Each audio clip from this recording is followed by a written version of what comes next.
This message comes from Workday, the enterprise AI platform with a deep understanding of your organization's context and guardrails, so every AI action is permission-aware, giving you the ability to get work done right. It's a new Workday. This is Planet Money from NPR. Last summer, Charlie Baker was very bored. He was a rising college senior, had an internship at the New Jersey Department of Community Affairs. Entering data into spreadsheets, that was what he did on an exciting day. And one day, he's in the break room. I'm picturing beige, everything beige. Yeah, or gray. It's like, and it has this sort of smell of like a thrift store, if that makes sense. Mm-hmm. Yep, I do know that smell. It's not, I don't love it for you, but I know it. And in that pungent break room, he sees on the table something that, in other circumstances, would not be exciting. Someone had left out like a LSAT studying book. And I was like, oh, maybe I should check this out. He starts working through this book, doing practice questions for the law school admissions exam for fun. And it is like the perfect law school meet-cute. LSAT book and Charlie run into each other in the break room, and the rest is history. It's all weird little like puzzles. The most convoluted riddles like anyone has ever written. And I was like, oh, I should really do this. Do this, meaning take the LSAT and go to law school. But almost immediately, it's like the soundtrack shifts in Charlie's mind. Maybe he's not in a fun law school rom-com. Maybe he and everyone he knows is actually living in some kind of dystopian technological horror movie where there's an evil robot on the prowl going after every last job. I don't know. I don't know if it's worth the investment now to go to law school for 3 years if I'm potentially going to just be replaced by an AI chatbot. AI. A lot of people are worried about this. I have no idea how to plan for the future. It's so uncertain and scary. What would AI not automate out? Anna Wynn, like Charlie, is worried about the robots. Anna is in her 30s. She's been doing product design in tech for 10 years. Do you like your job? Yeah, I do. It's great. But then there's also, all the looming layoffs that are happening across the industry. She suspects that some of these layoffs are already driven by AI. And she's worried that she could be next. There's already software that can make designers like her a lot faster. She thinks it's possible that AI could eventually cut her out of the loop entirely. So Anna has started paging through a list of jobs in her mind, trying to imagine which of them might survive AI. And it's anything right now physical, maybe a plumber. I mean, it's going to take a while before you could automate that. I was thinking maybe electrician next to look at. Or there's her mom's job, nail tech. She's always like, you can come back here. There's a lot of work. Like, I'm ready to start a business with you if you want. But also, who knows? Maybe welding. I saw like a video with someone who trained for it. I was like, huh. She's still in the research phase, but she's taking it really seriously, getting down to brass tacks. What the school costs, how much maybe I would be making the first year, second year as an apprentice. So really kind of, doing the numbers before making a leap. Charlie is doing the numbers too. Is law school going to be worth it? If I'm going to graduate with, say, $100,000 in debt to a legal field where they're decreasing the jobs, I mean, that's a really bad situation. So, despite his love affair with the LSAT, he has decided to delay law school for now. Wait and see. Anna is also in a sort of holding pattern, both of them just bracing for the AI future. Charlie and Anna are so not alone. I mean, I am worried about this, and so are lots of my friends. Worried about which jobs they should steer towards or away from. Worried about what direction their kids should go or not go. Dozens of you, our listeners, have written into us about this, saying things like, maybe my yoga teacher side gig is actually my safest bet now, and my parents were in real estate, and I never thought I'd say it, but maybe that's what I should do. It feels to me like we all have no idea how to think about this. Like, even if you can really quickly remember all the jobs that exist, which of them might be your safe harbor? How do you figure that out? Hello and welcome to Planet Money. I'm Amanda Aronczyk. And I'm Sally Helm. asking for a friend, which jobs are safe from AI? Today on the show, we talk to two researchers who have come up with some first drafts of the future. Some potential blueprints for people like Charlie and Anna. And me. And Sally. Two frameworks for thinking about how AI will affect jobs. Which might disappear, which might be more likely to stay, and which will change in ways we haven't even imagined. I left these conversations knowing more about the machines, but also about what it actually means to be human.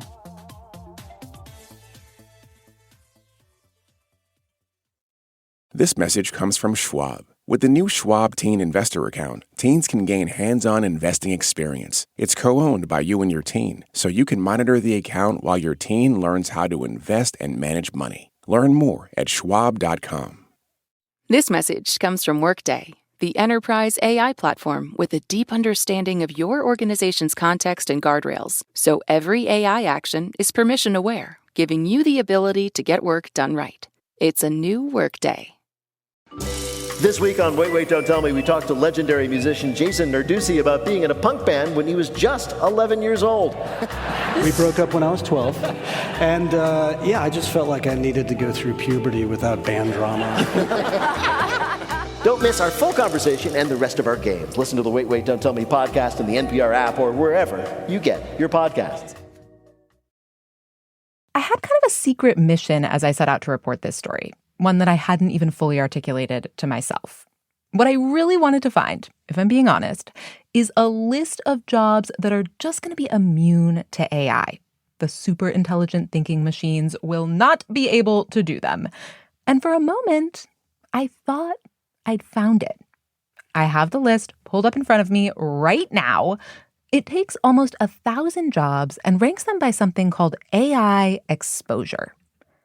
And before I understood precisely what that means, I was like, jackpot. This list is going to tell me and Anna and Charlie everything we need to know about our AI future. On the list are all kinds of jobs: midwives, detectives, pesticide handlers, sprayers, and applicators, vegetation. Oh, there's lots of cool ones there. Dredge operator, that one's pretty cool. This is Daniel Rock. He is the man behind the list. His co-authors on his paper about this were researchers at OpenAI. They actually used AI as a tool in this study. And what they did is they took these 1,000 or so jobs and looked at each job as a bundle of tasks. Yeah, things you do if you are a midwife or a detective or a pesticide handler. 20,000 tasks that people do in the economy. The source of these task lists is an amazing government database called ONET. If you go look at it, which I recommend you do, I also recommend that you set a timer, or you may find yourself, as I did, looking up after like half an hour and realizing that you have just read the entire task list for baristas. Daniel and I looked at the task list for him, an economist. According to this, you have 16 tasks. Is that right? Yeah, last I counted. Yeah, that sounds about exactly right. Okay, explain economic impact of policies to the public, supervise research projects and students' study projects. Have you ever done that? Yeah, that sounds, was doing that yesterday. Daniel's paper looked at 19,265 tasks listed in ONET. The paper took those tasks and evaluated how exposed each one is to AI. Daniel's measuring exposure, which means basically how much these large language models can help us do our tasks. If the AI can help a human complete a task in at least half the time, Daniel labels it E1. If AI can't really help at all, it's E0. Then there's E2, which is a sort of in-between score. E2 is, you could get some benefits, but you have to build systems around it. Like, AI can't just do this one out of the box. It'd need some extra software or something tacked on in order to help. So we pulled up the task list for an acute care nurse. They have 26 tasks. Let's say administer blood and blood product transfusions. Right. So in the horrifying future world nightmare where AI systems do this, it's probably not a large language model or like this vintage of technology is doing that. So we're going to call that an E0. So not exposed. Not exposed. So you go task by task. So here I have document data related to patients' care. Yeah, that seems like something a large language model could help. So yeah, that would be like an E1 task. And then you give an exposure score to the job as a whole. And voila, the exposure list. When I first opened it, there was like a drum roll in my mind. Because it is a concrete way to look at this big question about the future, about how AI is going to start reaching into the labor market and shaking things up. I'm looking at this list. Mm-hmm. I've put it in order. Down at the bottom, we've got wellhead pumpers. Yeah. Our favorite dredge operators. Love the dredge operator. Pourers and casters, metal.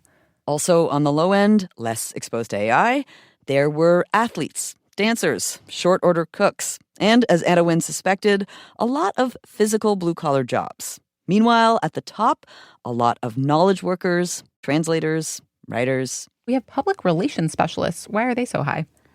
Oh, wow. Yeah. So I've seen this one in person when a public relations specialist used GPT-4 for the first time, and I saw the light bulb go off.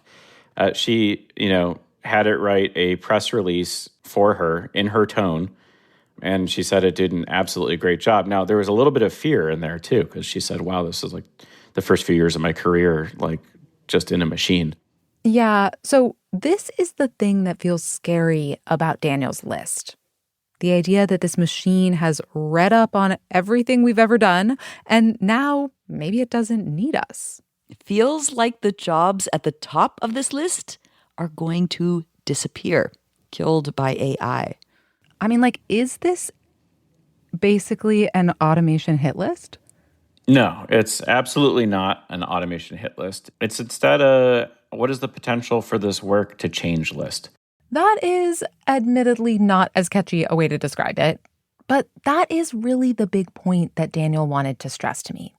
Exposure to AI is not the same thing as this job will be automated. So Anna, Charlie, and you, Sally, we are not looking at a list of safe and unsafe jobs. The main question that Daniel Rock is asking in this paper is not, can I come up with a list of jobs that are safe from AI so that Sally Helm can sleep easier at night? Daniel has a much bigger question about AI as a whole. He wants to figure out, how far-reaching is the change we're talking about here? Is AI the kind of technology that will seep into basically every corner of the economy? Economists call that a general-purpose technology. So is it that? Or is it something more limited? Is this like electricity, or is it, like Instagram? They're very different, right, in terms of the implications. Right. Instagram is obviously a general purpose technology, and electricity was okay. But it's fine. Right. Instagram changed it all. Just kidding. Obviously, electricity is the general purpose technology. It changes life and work so much that almost no job today doesn't have something to do with electricity. At least it feels that way to me. And when you look at these exposure scores, it's really clear. AI is going to touch a lot of sectors. Daniel and his co-authors find, seems like a general-purpose technology. And what that means for us is something that I found simultaneously sort of deflating and kind of hopeful. Daniel told me that because AI appears to be this big, new, general-purpose technology, the changes to the economy will be so vast that they are very hard to imagine from where we stand now. Before electricity, there was no job electrician or electrical engineer or lighting technician, all of which are today listed in ONET. So much is going to change that we really can't say which jobs are going away, which jobs are going to become more important. We're kind of saying, let's cool it with all of the prognostication about how jobs are going away. And this is frustrating because it means I don't have something very concrete to bring back to Charlie and Anna. But this is one of the big takeaways from Daniel's paper. If you take really seriously that we're talking about something on the order of electricity here, you have to admit that the changes to the labor market might not be what you first imagine. They might be bigger and weirder. They might be better or worse. Basically, you cannot plan around them. But what you can do is see from this list which jobs are likely to change the most, at least at first. And Charlie and Anna are right. By that measure, lawyers are going to see a lot of changes, and welders will see fewer. But change, in this case, is a value-neutral word. Daniel is adamant we should not hear this job will change and think this job will go away. If you're really exposed, it could be great for you. If you could use AI to make yourself 1,000 times more productive, let's say you're an AI researcher, right? They're highly exposed. If you can use these tools to be a really high-quality AI researcher, you might do really well, and companies are going to be really excited to hire you at higher wages. Yeah, if workers get more productive and companies and consumers want more of what they are producing, then everyone wins.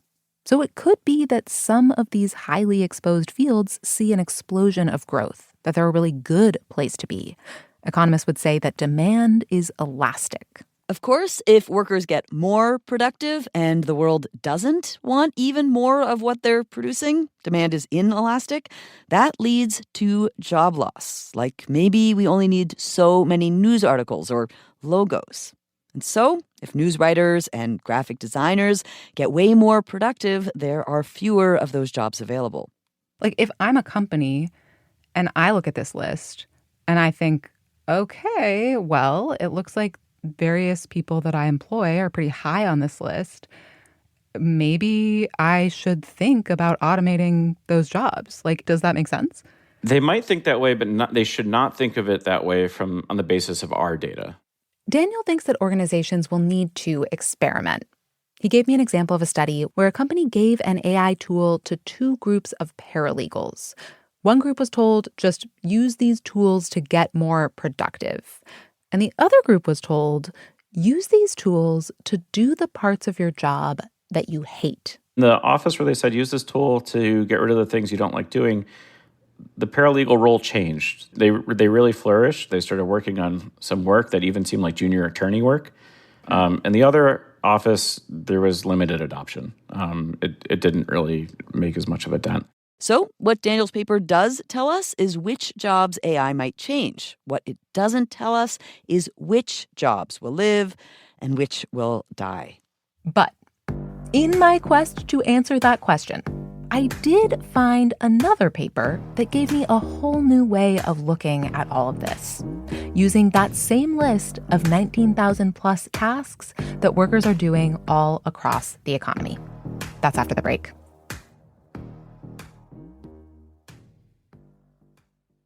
This message comes from Schwab. With the new Schwab Teen Investor Account, teens can gain hands-on investing experience. It's co-owned by you and your teen, so you can monitor the account while your teen learns how to invest and manage money. Learn more at schwab.com. This message comes from Workday. Guessing is for game shows, not your business, especially when your margin for error is zero. Workday is the enterprise AI platform for HR, finance, and IT with a deep understanding of your organization's context and guardrails. So every AI action is permission-aware, giving you accuracy 24/7 and the ability to not just get work done, but get it done right. It's a new Workday. This message comes from American Home Shield. It's not a matter of if an appliance or system, like your HVAC, will break, but when. Without a home warranty, these repairs or replacements can cost thousands. But with an AHS home warranty, they will fix covered breakdowns, helping protect your wallet. Get 20% off all plans at ahs.com/NPR and see promo details. See ahs.com/contracts for coverage details, including service fees, limitations, and exclusions. The Emmy nominations are here. We're unpacking record-breaking nominations for Hacks, plus a big day for The Pit and newcomers like Widow's Bay. We'll talk about some snubs and make some early predictions of who will win. Listen to Pop Culture Happy Hour via the NPR app or wherever you get your podcasts. Isabella Loaiza is a researcher at MIT. And when she started to hear her friends talk about AI a couple of years ago, she had a Franklin Delano Roosevelt moment. I don't think I was ever afraid of AI taking over my job. I was more perhaps afraid of the fear that people were feeling. You were afraid right? of the fear. The only thing Yes. fear is fear itself, Isabella said. No, yes, because I saw that there was a lot of anxiety in folks around me. And I was like, ooh, this isn't good. She wanted to figure out, are those fears justified? Isabella is a computational social scientist, meaning basically that she incorporates computer science techniques to help answer social science-y questions. She teamed up with a well-known MIT economist, Roberto Rigobon, and what they ended up doing was kind of turning Daniel's ONET research inside out. Instead of looking at what tasks AI can help do, they asked, what are humans good for? Let's look at what humans can do because we're here. There's billions of us on the planet right now, and even if AI came and automated all the jobs that exist, then what are we going to do, right? So that's what really sparked that kind of question of like, hey, let's look at what is complementary that humans can do very well that machines still can't do that well, at least for now. To answer that question, Isabella and her co-author talked to a lot of people. Her co-author, Roberto Rigobon, has actually been thinking about this for years. They consulted psychologists and philosophers, and they ended up condensing things down into a single score. It's called the EPOC score. It's an acronym, and each letter stands for an area where they think that humans will be especially needed to complement AI. It's kind of a humanness score. E stands for empathy, pretty human trait. AI can maybe simulate it, but arguably the whole point of empathy is that another human is feeling your pain. P is presence. Do you need to physically be there to do the task, or does your work benefit from face-to-face collaboration? Then we have O for opinion, judgment, critical thinking. But here we also really want to emphasize all the moral and ethical judgments that humans have to do, right? So it's kind of like ethics, but you didn't want another E. Yes. C is for creativity. Isabella emphasizes that AI is trained on a bunch of existing data. So even if they can, write a poem, they're arguably not as good as humans at imagining entirely new possibilities. And then H is one of my favorites, actually. H is for hope. So tell me about that one. Yes, that is also my favorite. Because when it came up, I was like, really? Is hope something that we need for work? And then when you actually look at the data, there's a lot of occupations that require to have hope in the future. The full name of this category is Hope, Vision, and Leadership. So it's things that involve planning and envisioning a goal and rallying people to get there. One example might be a substance abuse counselor. You got to have hope for your client's recovery. In fact, in some ways, that is the very thing you're hired to have. Next, Isabella wanted to figure out how much of these various skills are involved in any given occupation. So she used essentially a computer program to read all of those ONET tasks, and then she would assign each job an overall EPOC score. The result is, Sally, for you, a list. A list. A list of jobs that essentially score higher or lower on humanness. Yes, imagine my excitement. A list. And near the top of the list, we have, for example, emergency management director. These are people who prepare for disasters and then come in after disasters to help manage the fallout. The job requires lots of judgment, lots of empathy, lots of presence. In fact, managers of all kinds scored high on EPOC.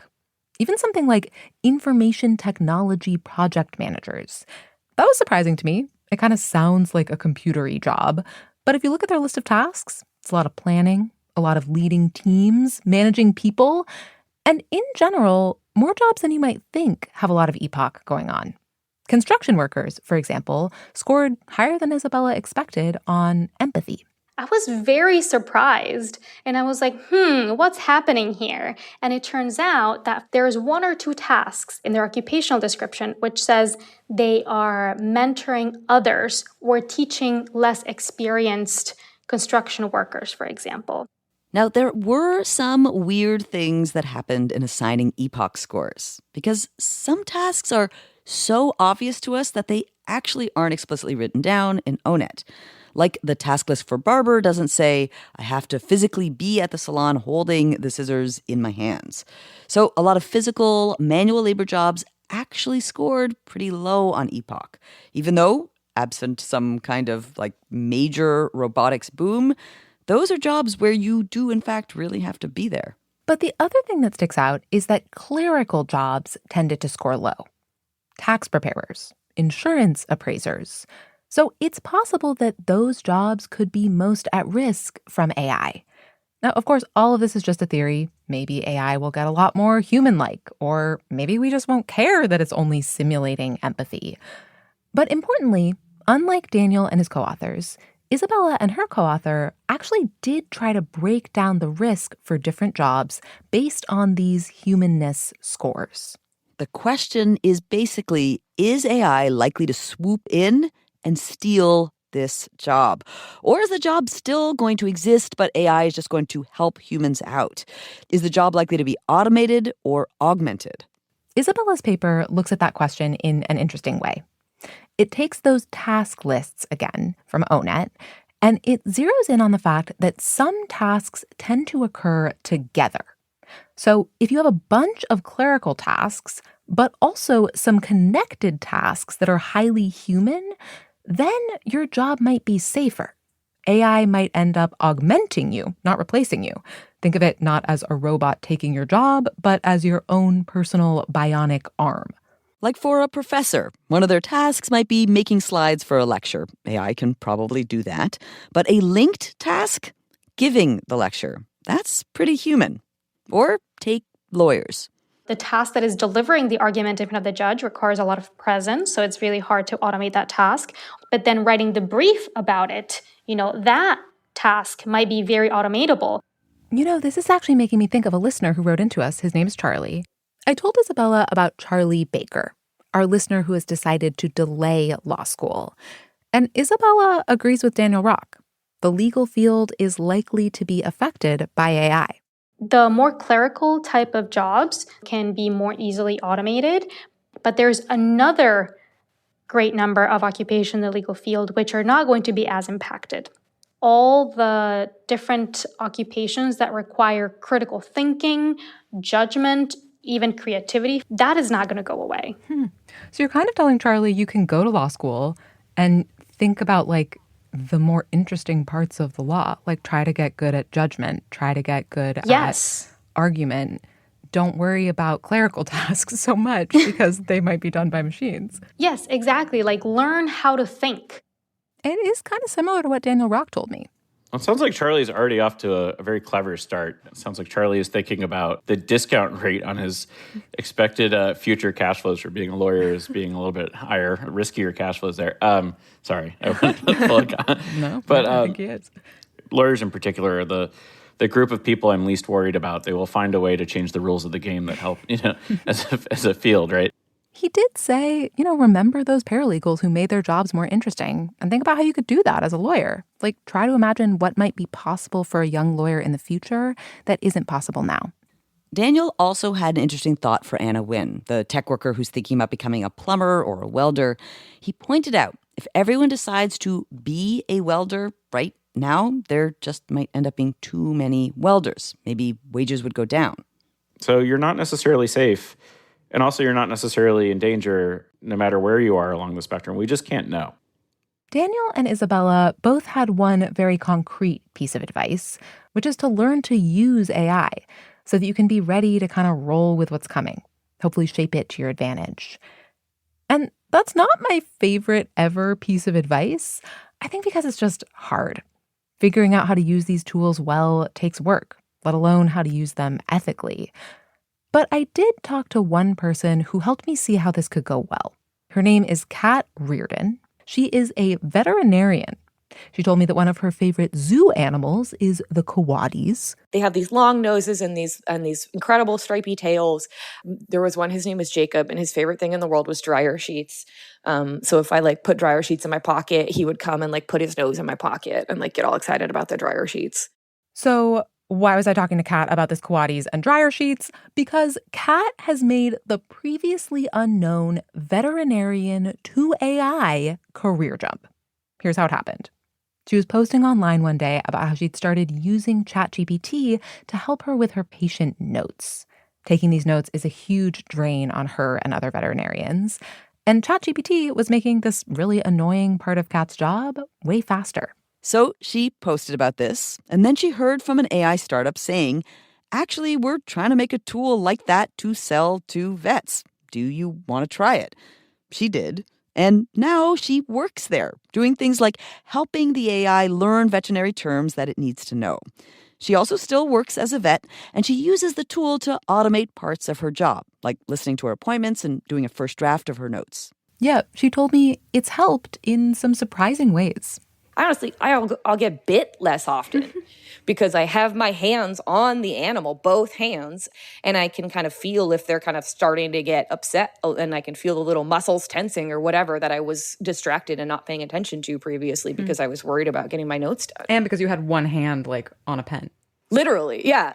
So I feel like it's a safety issue as much as anything else. It's the AI augmentation story that Daniel and Isabella are hoping for, and not one that I would have imagined. And as I had these conversations, I kept thinking that is in fact the trait we all need to be applying here: imagination.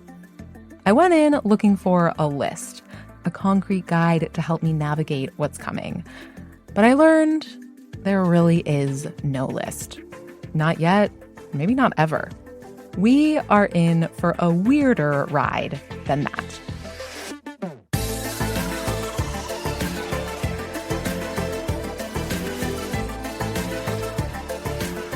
Today's episode was produced by Eric Mennel and edited by Marianne McCune. It was fact-checked by Sierra Juarez and engineered by Robert Rodriguez. Alex Goldmark is our executive producer. Special thanks to Arvind Karunakaran. He wrote that paper about the paralegals using AI. I'm Sally Helm. And I'm Amanda Aronchik. This is NPR. Thanks for listening.